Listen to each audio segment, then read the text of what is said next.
I challenge people all the time. If I went to your Facebook page, if I went to your social media page, would I even remotely know you're a Christian? In fact, in many of these cases, like in Ireland where we worked for a while, all the TV stations are government run. Liberty Spender Show, we like liberty here, so we don't like government overreach in any shape or form. That story, that encouragement of what Christ did in your life, what the scripture has meant to you and what it means to you today, and how it's really changed and given you hope. That makes us all communicators.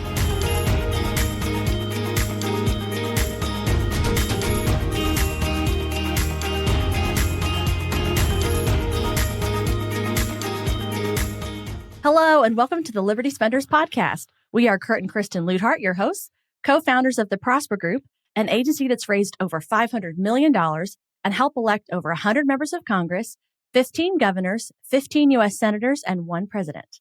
And now, in addition to helping political candidates get elected, we're helping your business get elected by answering this question.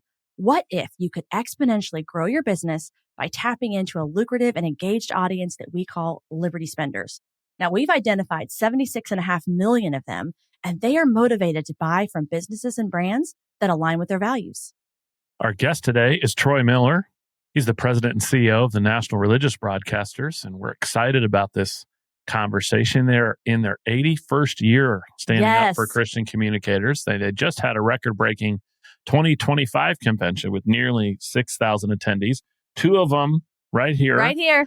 And Troy's here to talk about how the NRB is fighting for free speech, taking on the IRS and the FCC in court, my kind of organization, and why every Christian is a communicator of truth, whether on air or in everyday life.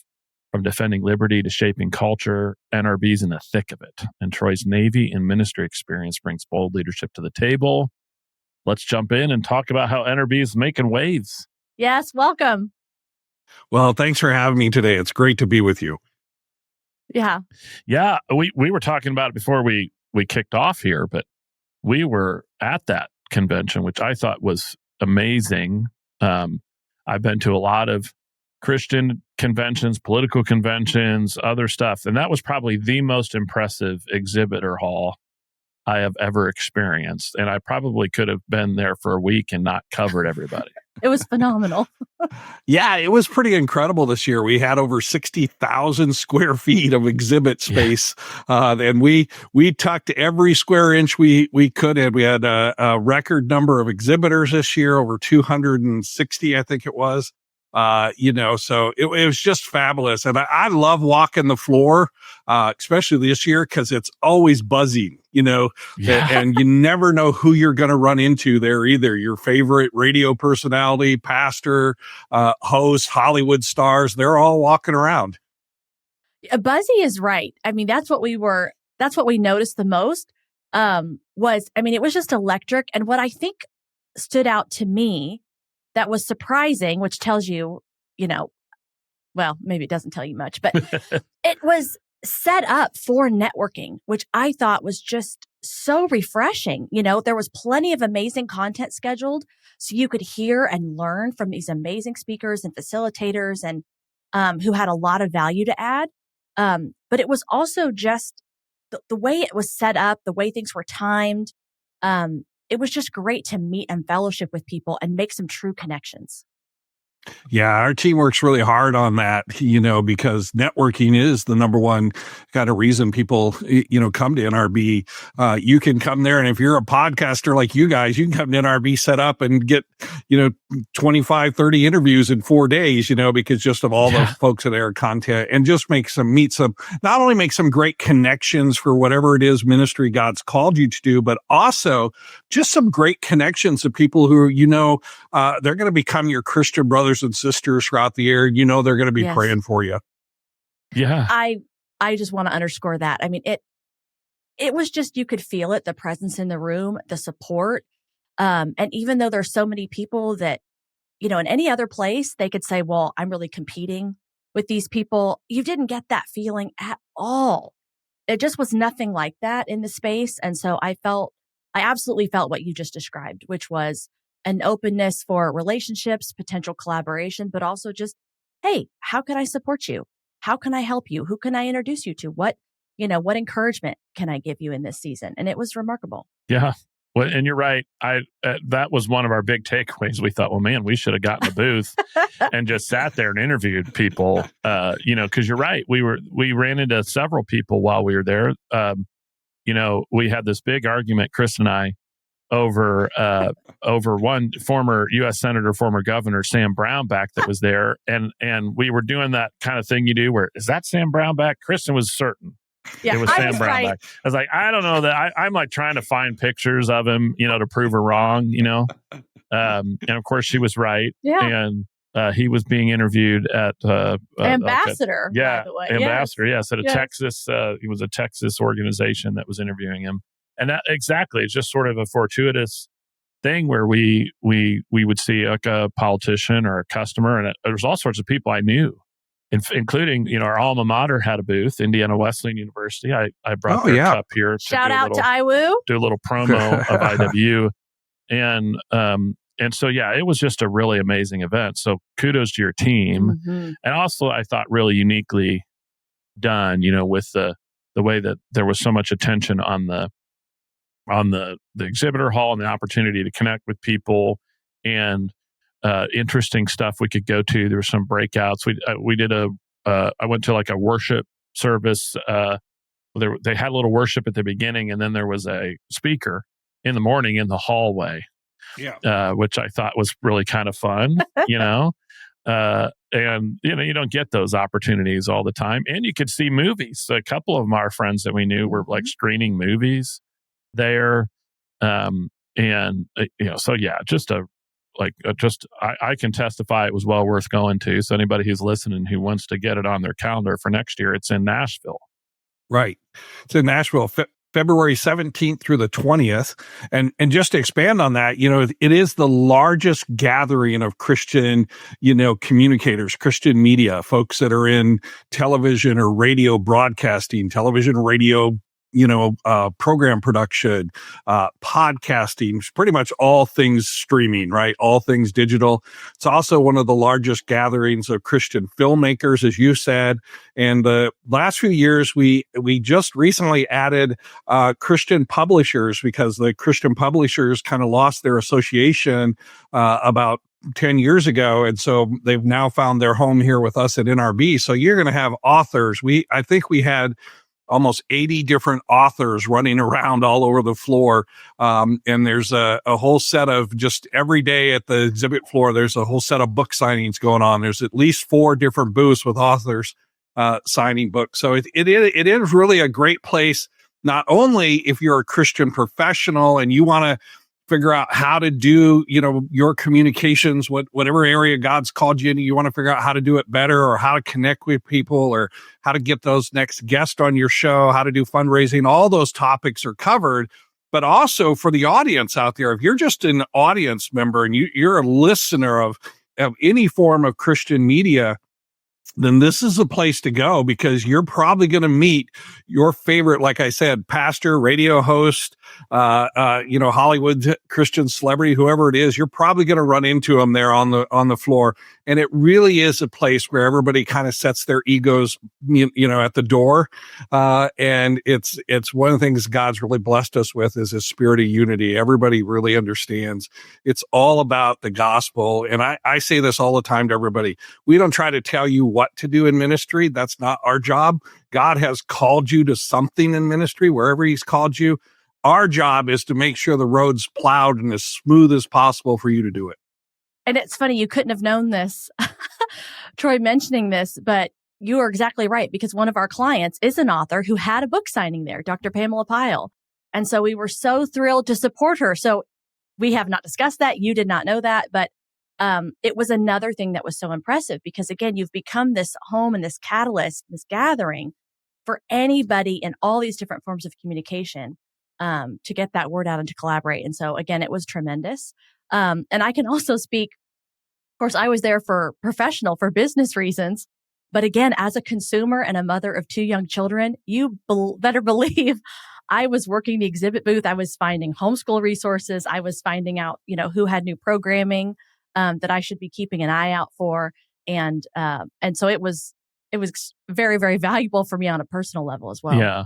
And look, we're in the business of telling people that there's a vast audience of Christian consumers out there who want to buy from companies who match their values. That's our business.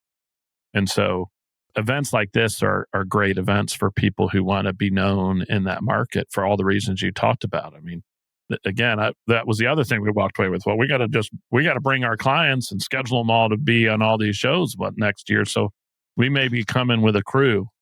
So, but you brought up something I wanted to get into, because one of the other things that your organization does, which is so important, is, you're advocating for religious freedom and free speech, which, it seems silly sometimes that we need to advocate for these things. But if the last few years have taught us anything, that's incredibly important. And one of the things I know you guys are working on is you're in the headlines with a lawsuit that you've have against the IRS challenging the Johnson Amendment that stops churches from endorsing candidates. And that's a huge move. I mean, we've talked about this for years, and I know it's a critical, important fight. But tell us a little bit about what's happening there. Where does it stand? Why did you guys pick that to work on? Yeah, this has really actually been on my radar for a long time. So just to let the audience know a little bit about, if you don't know what the Johnson Amendment is, the Johnson Amendment was a law that got attached to basically a reconciliation bill back in the 1950s by Lyndon Johnson, then Senator Johnson, who had just won the Senate race there in Texas. And he was actually opposed by a number of churches during that Senate race. So kind of retaliatory. He slipped this amendment into one of the bills that was getting passed. It was never voted on by Congress. It was just slipped through as part of this reconciliation. And what it did was three things for anybody that is a 501c3 designated nonprofit by the IRS, which is, pretty much every church, every ministry across the country. Here, it said you couldn't donate to candidates. That we don't have a big problem with that. You couldn't do an excessive amount of lobbying. Okay, and that's not what most ministries are in the business of. But the third one was you could not endorse or oppose candidates from your platform. And then it was kind of modified a little bit by McCain-Feingold that said you can't actually talk about even issues that might be viewed as endorsing or opposing candidates for this. So think about this, guys, for a second. For 170 plus years, pastors could freely talk about people running for public office. 170 plus years, pastors could do this. And one senator, out of a retaliatory, decided that he was going to slip this bill in and basically silence any opposition to him that there was. So that's what the Johnson Amendment is about. So we decided it's time that this has to go. I got together with our general counsel, Mike Ferris, and we started to look at this and research this. And lo and behold, we looked at this. And the big thing is, if you look at this over, say, the last 3, 4, 5 decades, the IRS has unequally applied this law. In other words, they have sent dozens and dozens of letters to Christian and conservative nonprofits. If they think that the nonprofit even appears to violate this, and yet over just the last 4 elections, go all the way back to Barack Obama election, he spoke in a number of churches. He was endorsed from the pulpits of those churches. No letters written. Nothing. Kamala Harris in this last round spoke at a number of churches. She was endorsed from the pulpits of those churches. Joe Biden had the same thing there. And yet there was a church up in Virginia that simply had the candidate in, didn't endorse him, prayed for him. Got an IRS letter within a few weeks saying, if you do that again, we're going to take your tax exemption. So enough is enough. This is a direct violation of our First Amendment rights, as well as a violation of the equal protection under the law. So we decided enough's enough. We're taking the IRS to court. Yeah. So when did that kick off? Did you start that just recently, or? So we worked on it last year. We filed our complaint in December with the court, and so we're in that kind of first round there. So we filed our complaint. The IRS lawyers came back and filed their motion to dismiss. We filed an amendment to that motion saying, yeah, you've got no standing here, because the IRS likes to get everything out. They like to say that since taxes are a subsidy of the government, therefore they could do whatever they want, because you're adhering to their rules because you're taking the subsidy, and that's kind of court precedence. But we really pulled that argument out. That doesn't play at all, that you're still unequally applying this. That's still a violation of civil rights there. So we're now in the second round of this with the judge. And so we expect to in June to hear back from them about, when this court date and trial is actually going to start. Well, that can have a ton of impact. And I know how the courts move. It might take, more than a couple of years to get this to where it needs to be. But maybe even before the next presidential election, it can get resolved. That would probably be a great outcome. Well, and you just want to think about what this means. For some people, on the face of it, they think, well, yeah, I guess that makes sense, or yeah, maybe we don't want, people giving this way, and then they're using it as some kind of a back channel. But I mean, if you follow this to the natural conclusion, I mean, you are silencing, pastors to preach on issues and things that matter to the consciousness. And it's a recipe for disaster. And it's not even a slippery slope. It's like diving over a cliff to limit free speech and the churches and what people are called by their conscience to speak about. That's right, Kristen. It's not even really just a limited. This is a gag. This is a complete 100% gag. It has been used since its enactment as an intimidation factor, and it's been constantly used to intimidate Christians and conservatives. So you're right. Again, 170 years of precedence. Pastors did this, had the right to do it. The courts didn't have a problem with it at all. And pastors need to speak their conscience, as you said. And look, we know not every pastor is going to do that. That's their choice. That's the individual choice they have. And by the way, we think it's entirely fine that it happens on both sides. Okay. We're not trying to say, hey, this should be passed just so conservatives can talk. We think that when Joe Biden went to those churches and he was endorsed, that was perfectly fine. That's legal under the Constitution. He should be able to do that, but it should be applied equally across the board. Yeah. Well, to your point, it's something that we have followed for a long time. Our background in politics, we've run into this time and time again. Pastors who feel like they got to be quiet about their political views. Some, and some, really feel squelched, particularly when they add an issue.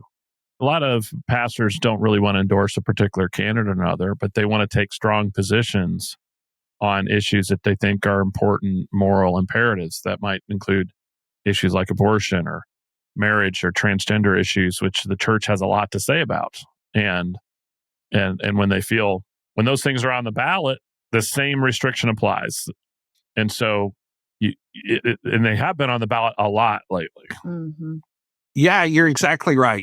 This is, the church has a role to speak truth into the culture. That's one of the primary roles of the church. It's part of what the gospel message is all about, is speaking truth in the culture. We love people into eternity, and not just about this, temporal time that we're living here. And if you gag the church, we know there are pastors across this country, and look, it's the road up in Canada.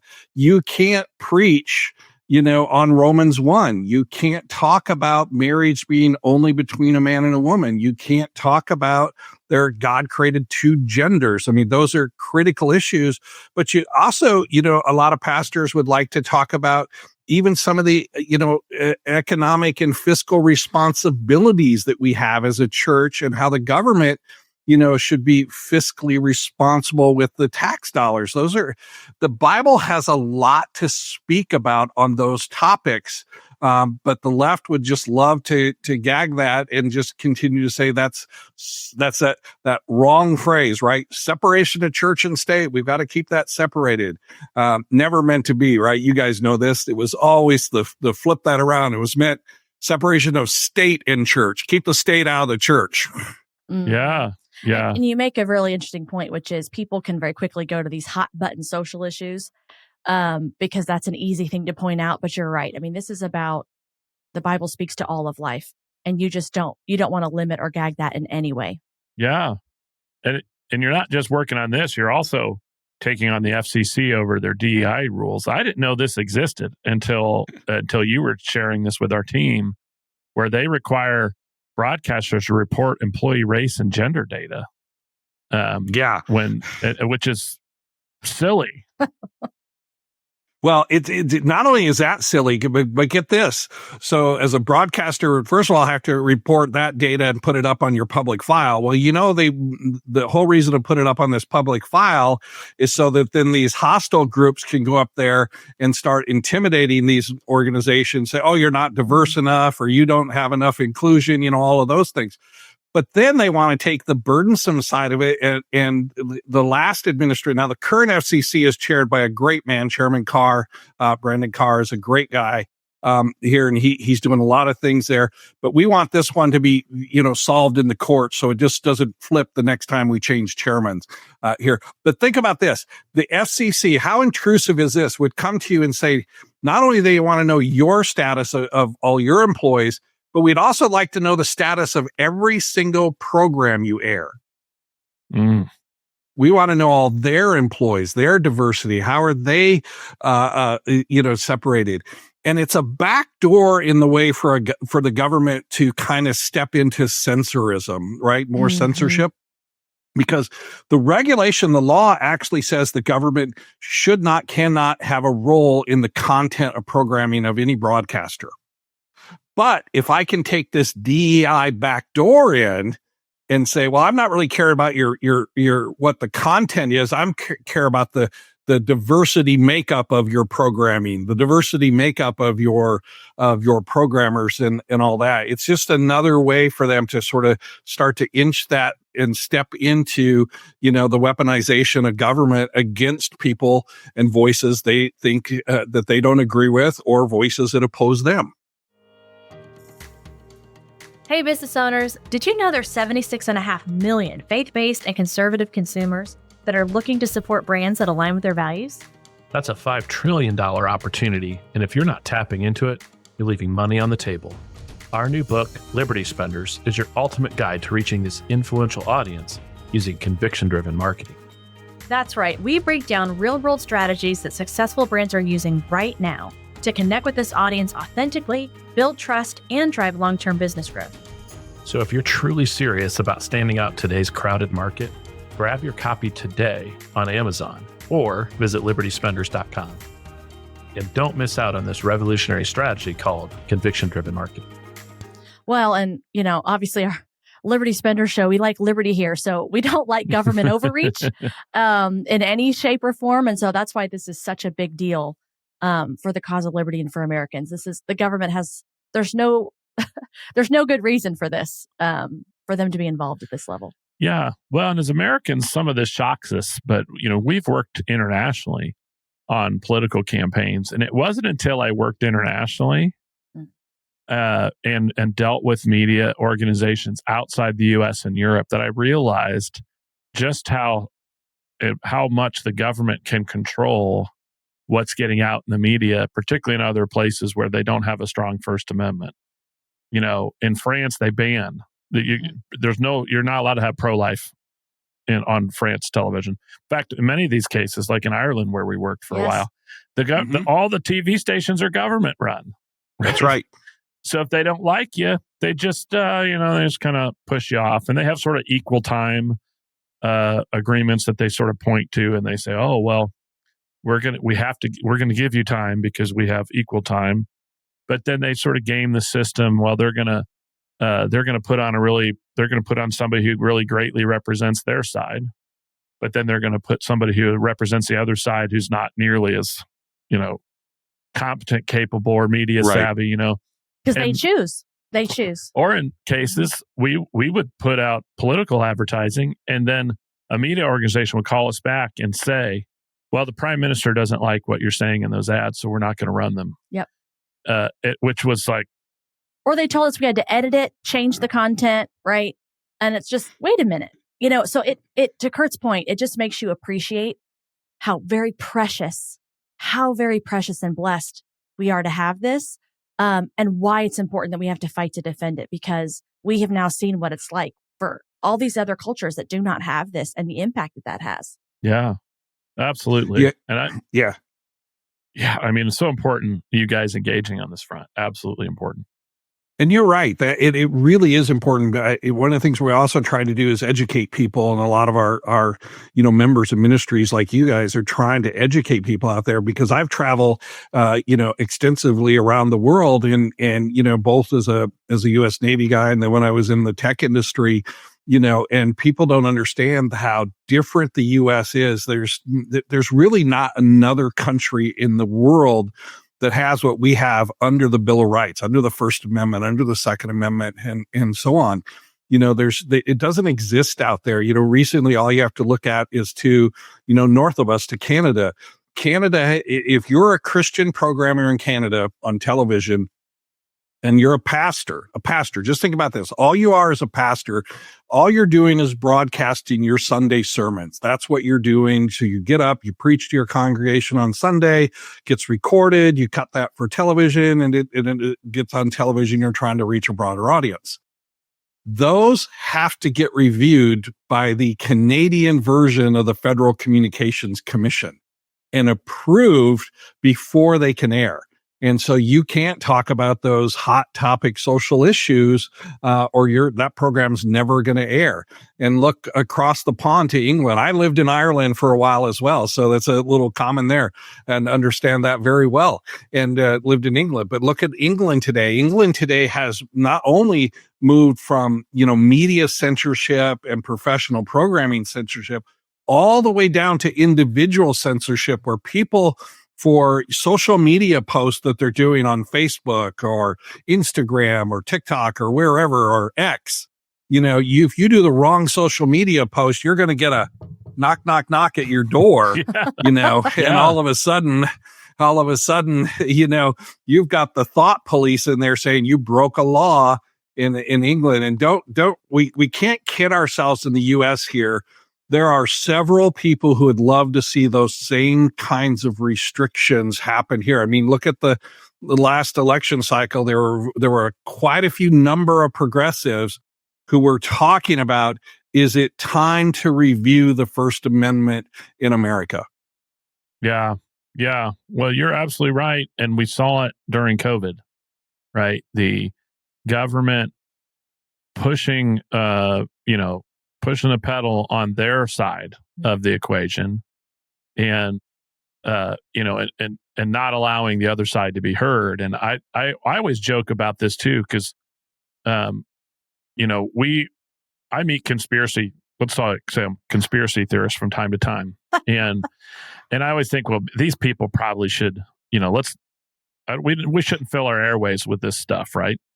But I don't know how many of my conspiracy theorist friends have been right about some of this stuff recently. And that's how we challenge the common wisdom, right? I used to joke about a guy I met who was always talking about the NSA was spying on everybody's phones. And I would kind of roll my eyes. You're crazy. And then what do we find out? The NSA was spying on everybody's phones. So it's absolutely essential these people have a voice. That's the power of the First Amendment. Some folks are saying total malarkey. But the unpopular opinions are what absolutely need to be prized, and you just don't see them other places. And to your point, it's happening in Europe. It'll happen here under the guise of we've got to protect people from misinformation. And it's always a question of whose misinformation, who decides what that. And in the case of some of our social media platforms who censored so much, the people who decide are a bunch of 20-something San Francisco people, which have a very clear idea of how the world's supposed to operate. So we need to fight that. But I wanted to make sure too.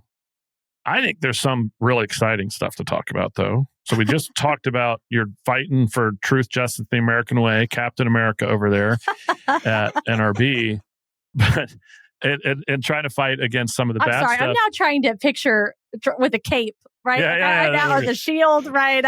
We'll make a graphic or something. That's what AI is for.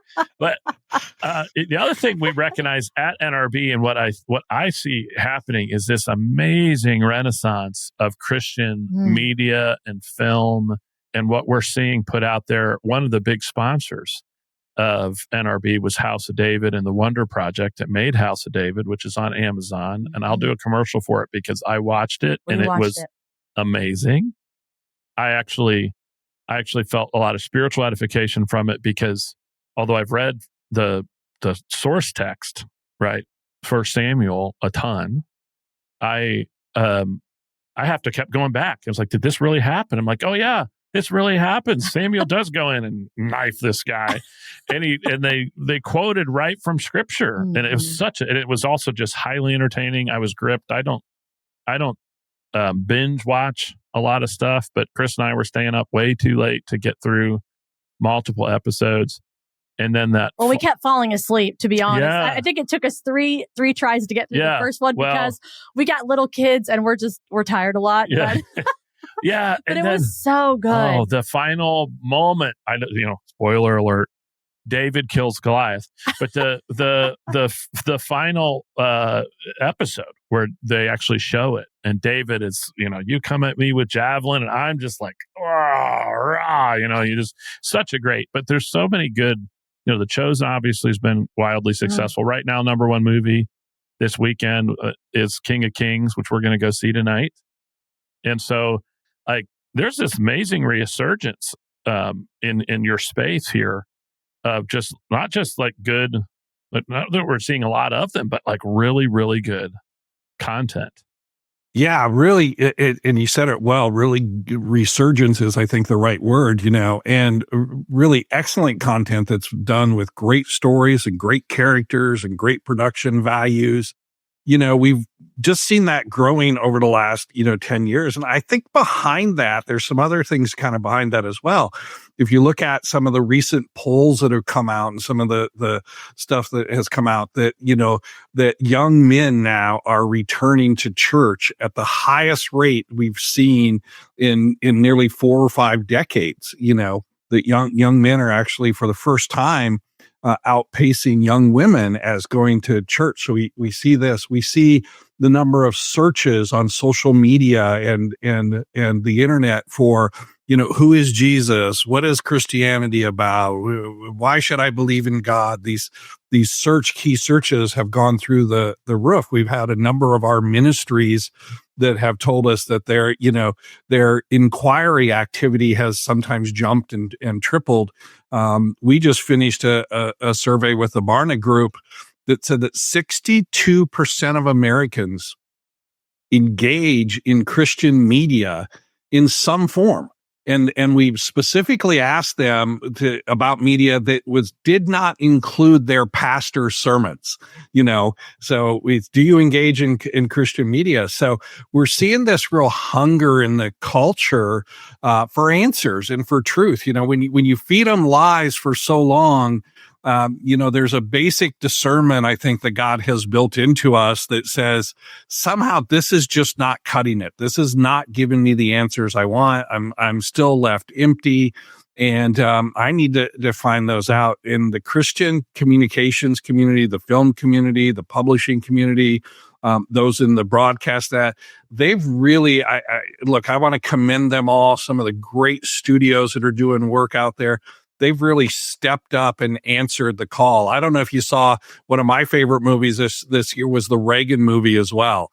That was done in the life of Reagan. And I thought that was just an outstanding movie.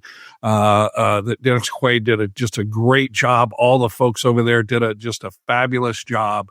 And they've really stepped up to say, and as you said, and they're performing, King of Kings is the highest grossing so far animated Christian film out, including beating Disney's, Prince of Egypt and some of these other studios that had tons of money behind them. Yep. Yeah. Well, and I think, to your point about people we're starving for truth. I mean, there's just so much out there. And again, I think you said this, it leaves people feeling empty.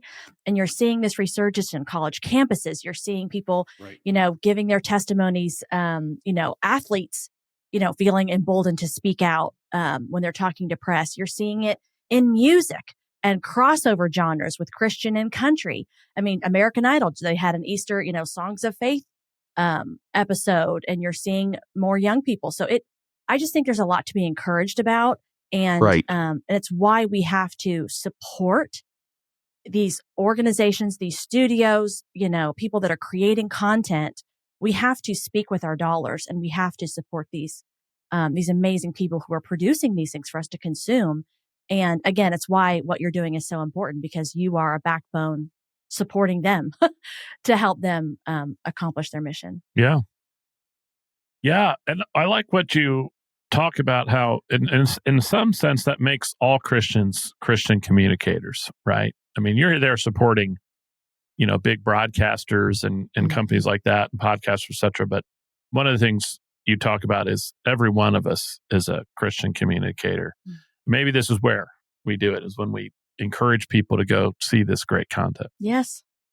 Yeah, so there was a recent survey done, it was of 2024, that said the average social media user, so this is just the average user out on Facebook, your Facebook account, maybe your X account, whatever, account out there, the average user has a network of about 480 people. Okay, that's 480 people that you're somehow influencing within your network, or you can reach. I tell people all the time, the average church across America is 120. That's the average church. Wow. You're reaching almost 4 times the average church that's across this country. And so we live in this really golden age of communication. Never before in history have we been able to communicate so quickly, so vastly as we can right now. We can take the phones that are in our pockets and instantly be talking to anybody really around the world on almost any continent. And I think the latest number is now we're up to almost 89% of the people around the world have a connection to the internet. And that with that comes a big responsibility for us as Christians and individual communicators, because I challenge people all the time. If I went to your Facebook page, if I went to your social media page, would I even remotely know you're a Christian? And if there's something there that tells me you're a Christian, would I know how Christianity has affected your life? How has it impacted your life? Because that's our individual story, right? That's our individual testimony, how it has personally impacted us. You don't have to be the world's leading theologian out there, but you are the leading person on how this has impacted your life. And that's just a story to share. And who knows who you're going to influence that needs to hear that story, that encouragement of what Christ did in your life, what the scripture has meant to you and what it means to you today, and how it's really changed and given you hope. That makes us all communicators. Yeah. So true. Yeah. Not because we're better or perfect, because we're the exact opposite, and we need him. And he saves us. He saves me on a daily basis. And so, to your point, we all have that story we could share, and people need to hear it. Yeah, I think it's sometimes the greatest stories that I've seen that people share are, we all love miracles and we love when God, steps in and helps us out. But we also know that, look, sometimes we go through tragedy and God lets us go through that tragedy. But as Christians, we know he never lets us go through it alone. We always go through it with him. I'll give you one story I read recently, just to get kind of so gaming, right? Amongst young men, this is a big thing. They love to get on and do their Xbox and all these games. So there was a group that was getting on playing one of these multiplayer games, and they were literally people from around the world, 4 or 5 young men. So one of the guys said, "Hey, I'm going to start a Bible study. So, about a half hour before we normally play, if you guys want to join me. Well, a couple guys did. And then that grew from a couple guys to all 5 guys. And now, he has a Bible study that they play. I believe it's through the Xbox system with over 200 people. 200 Wow. that get on the Xbox on this multiplayer thing, go through a nice Bible study and then go play their games. And what a creative way to use a communication platform to reach people and have an impact in people's lives. Yeah. Wow. That is powerful. That's not a Bible study. That's a church. Yeah, I know. And I think Bible study, I think, okay, 5, 6 people, that's the Bible study, 200 people, that's a church, if he adds a few more people, he can be a mega church pastor. There he is. And we'll need to protect his freedom to endorse candidates. That's right. No, but you're right. That's powerful. There was a lot of optimism, about social media when it came out, that we were going to use it as humans to change the world for the better. And then if there's any more testimony to the fallenness of humans than social media, I don't know that it exists. You can't, I think it's very difficult. I think it's difficult to believe that we as humans are going to get increasingly more perfect and save ourselves after watching what we've done when we get an opportunity to communicate at scale with each other, right? And I'm speaking as somebody who's a political communicator, so I see it firsthand.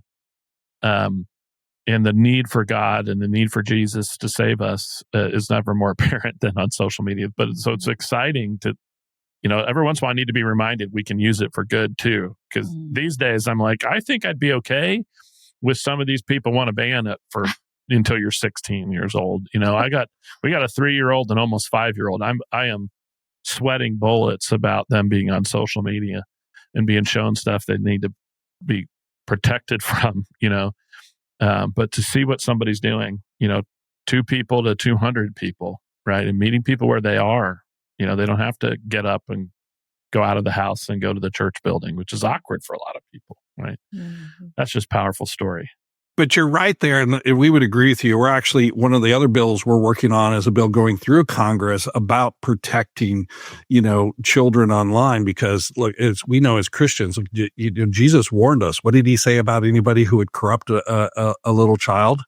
It'd be better for them to have a millstone, tied around their neck and thrown into the ocean, and I think that we get the story behind that, but I think as Christians, we should get the responsibility behind that, as we have a responsibility to protect these young minds, these young influential minds, and easily manipulated and corrupted out there. So we're actually behind a bill that's going through Congress that would push a lot more onus on these social media groups. Because look, behind the scenes, we know that they purposely, set algorithms to, to addict people to social media, and particularly to addict young adults and young children to that. So we have a responsibility as Christians. This again goes back to our responsibility to be salt and light in the culture.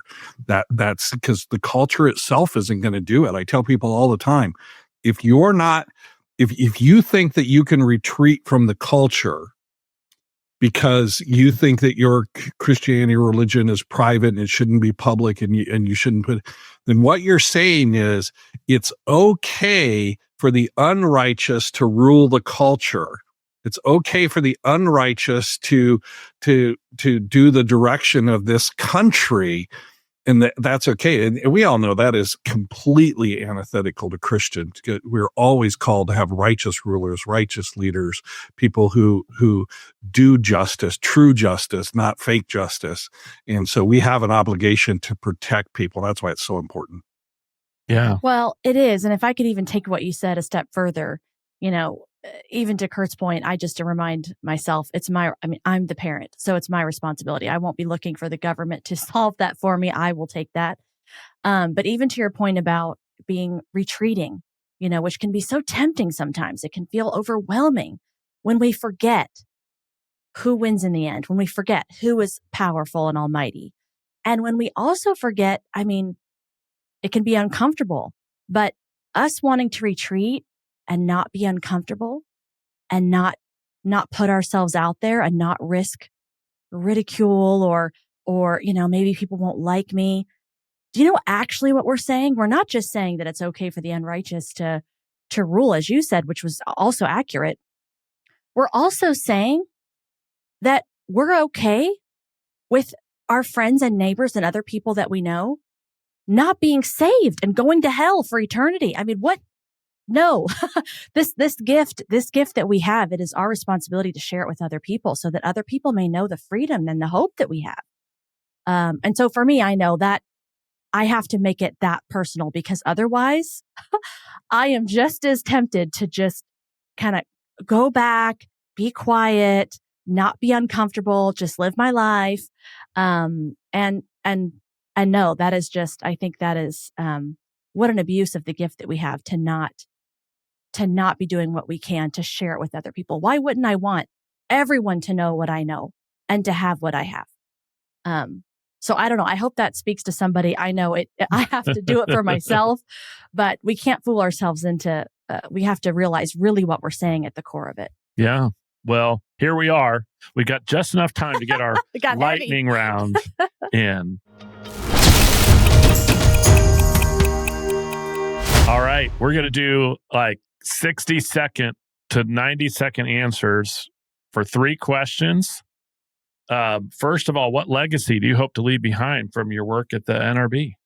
Look, we really hope that what we leave behind is that, as we said, that the path for you to do ministry, whatever God's called you to do, whatever the ministry God has called you to do, you can do it the most effective way. You can do it with excellence, and you can do it with the least amount of impediments there. We know the world's against us. Christ told that the world hates you. Don't forget it hated me first. That's not what we're talking about.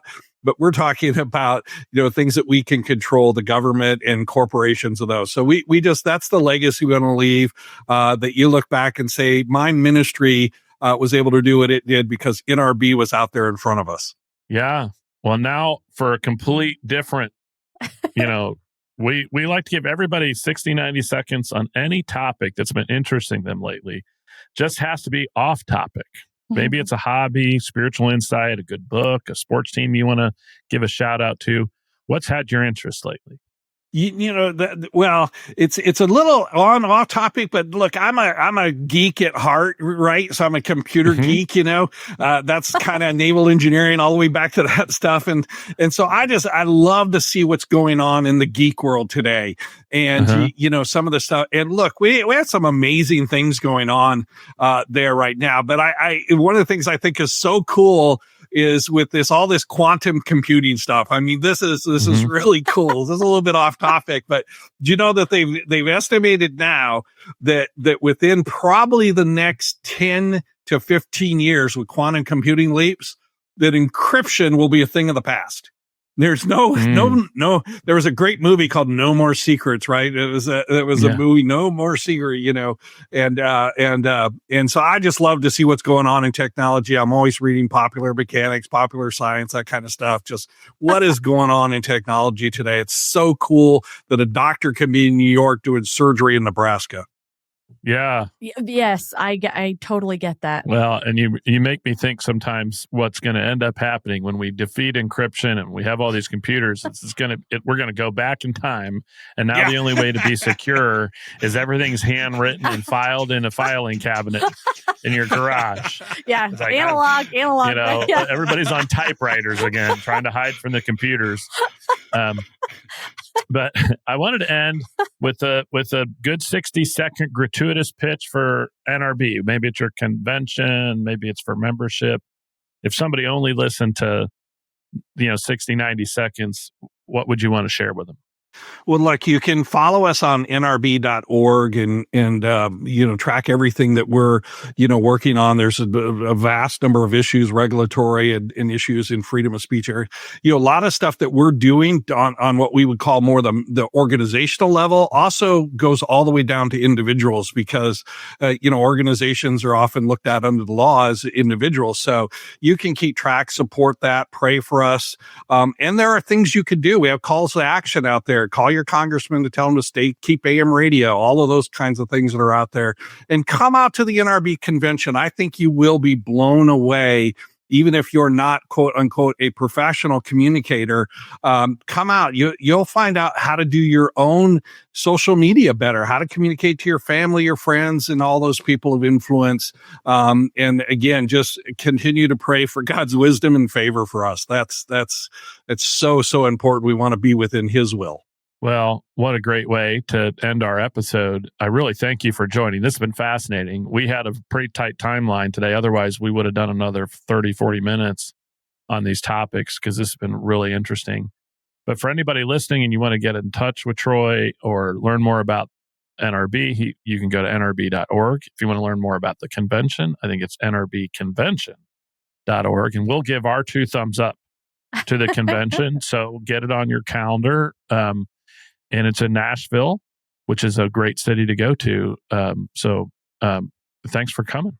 Yes, it's been such an honor. Thank you so much. And for those of you listening, thanks for tuning in. We know your time is valuable. If you found any value in this episode, please don't forget to like and subscribe. And if you're feeling really generous, leave us a review. It helps other people find us so that we can have a greater impact. Thanks again. Until next time. Thanks for joining us on this episode of the Liberty Spenders Podcast. If you're a business owner, we hope today's conversation gave you valuable insights on how to grow your business. If you enjoyed the show, do us a favor. Hit like, subscribe, and leave a 5-star review. It really helps us reach more entrepreneurs and leaders like you who are ready to make an impact. And write something flattering because I read them all. Don't forget to grab your copy of Liberty Spenders too, available now on Amazon and at libertyspenders.com. It's packed with proven strategies to help you reach the 76.5 million consumers who are looking for brands that share their values. We'll see you next time as we continue exploring how to grow your business with purpose and conviction. Thanks for listening. We'll catch you on the next episode and the one after that.